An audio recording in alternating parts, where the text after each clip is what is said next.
All right, Pastor, let me ask you, do you feel like you are preaching your heart out, hosting events, but the seats aren't filling up? It's frustrating, right? Yeah, I've been there. And today I want to show you 3 common reasons why the church is not growing. And more importantly, what you can do this month to turn that around. The last point is the one that a lot of pastors overlook, and fixing it could change everything. All right, pastors, the first thing that you're doing that you can change this month is you can stop trying to do outreach by yourself. Listen, you've got to involve your people. Outreach is not a solo activity, and this is important for 2 reasons. One, in order to host and have effective outreach, you need people volunteering alongside of you. You just cannot do it very well by yourself or with your spouse. You need other people from your church to be involved with you. And listen, the second most important reason, as a pastor who's wanting to disciple their people, one of the most effective ways to disciple them is to get them engaged in outreach. It's to get them serving within the church. And outreach, again, is a beautiful place for them to do that service. And so it is very important for the success of the event itself, but it's also very important for the faith of your people to get them involved in outreach. But I get it. Everybody's moving 1,000 miles a minute, and it is sometimes incredibly hard for us as pastors or leaders to ask people to volunteer. And so what do we do instead?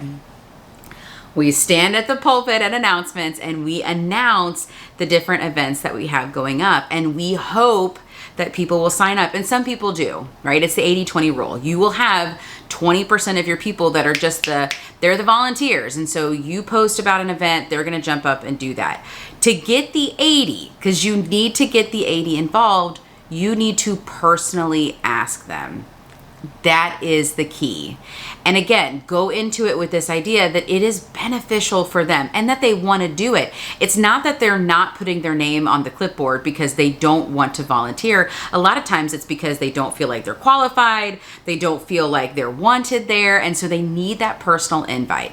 So, pastors, the very first thing that you can change this month, literally this week, is create a list of people that you can invite to serve in your next outreach event, and then pick up the phone and shoot them a text. When you see them at church on Sunday, just ask them, pick up the phone and call them, send an email, right? Just do a personal invite to them so that they can have an opportunity to be engaged in something that they personally need and will also benefit the community with the outreach event itself. So, thing number 1, you got to involve your people. Outreach is not a solo event. All right, the second thing that you are doing is you do not have a clear outreach plan.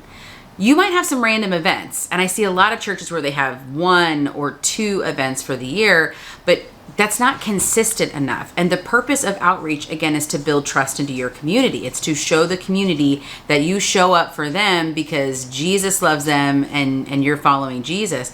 And so having 1 big event a year, that's just not going to cut it. You need a consistent rhythm. Now, what I advise with churches under 200 is have 1 outreach event a month. You can certainly grow that or have more some months as the season needs, but 1 a month is a really great starting point. And you need 3 different types of outreach. You need an outreach that just serves the community. Maybe it's picking up trash in the park. Maybe it's doing a yard cleanup for some people in your neighborhood, whatever that looks like, right? You need one that just is a service project for the community. Then you need another where you are engaging in the community in an activity that they're doing. A great example would be the 4th of July parade that our church is always involved in, right? That is a community parade. We have a float in it. We throw out some candy. We are participating in something that the community is already doing. So we're telling the community, hey, we see you, we show up for you. And then the final one is like a boomerang event. It's something that you can invite the people back. So this summer we had our 4th of July parade. We were in the community, and then we had a pool party. That was an event that we invited them back in. Another example would be we are a part of the community trunk or treat. Our community has a giant trunk or treat. We have a trunk in there, and then we invite the kids back to a Lego night, that next month. And so make sure that you are doing that rhythm where you're serving the community, you're part of the community, and then you're inviting them back. And that helps create that consistency. And listen, I created an outreach rhythm checklist. If you want the free copy of that, just check the links below and I will get that link sent to you. But that outreach consistency is so incredibly important when you are trying to reach the community and grow your church. All right, pastors, the third thing that you're doing is you're ignoring the follow-up. And I get it.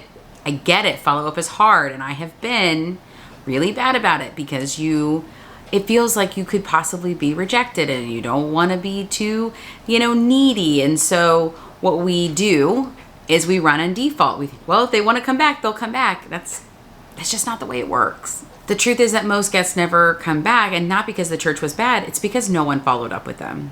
And listen, you do not need a fancy follow-up system. You don't need a 12-week invite them back rotation. That's just ridiculous, especially if you're a church under 200. But what you do need is a system of some sorts, and it needs to be intentional. It needs to be something that not just the pastor is doing, right? It needs to be easy to delegate to other people in church leadership, right? You don't have to do this all on your own.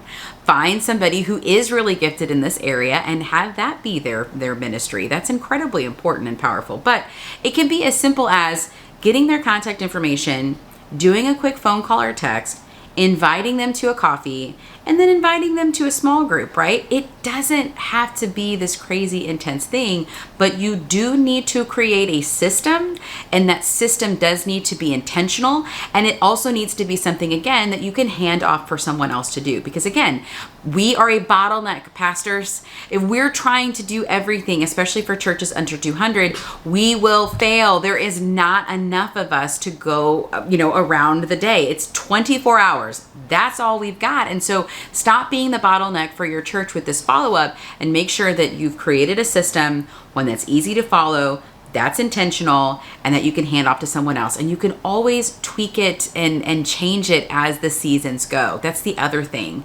We keep waiting for the perfect system to put in place. You don't need the perfect system. You need a system. Imperfectly done is still better than not done at all. And that's what we have to understand. So do that system and listen.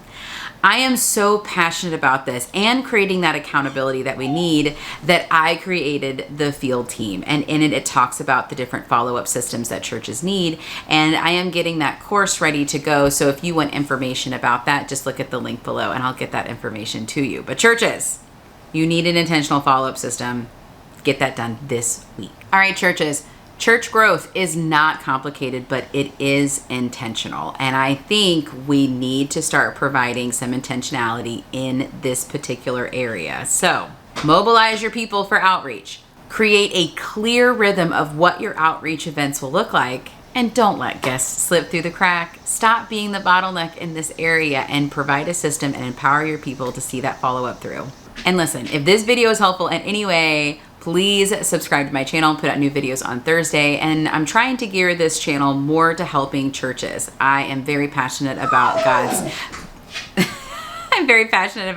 church, and I want to see the church growing and healed in the United States. And so if you want to be a part of that, then hit the subscribe button. Don't forget to like this video and then come back next Thursday when we'll talk more about church growth.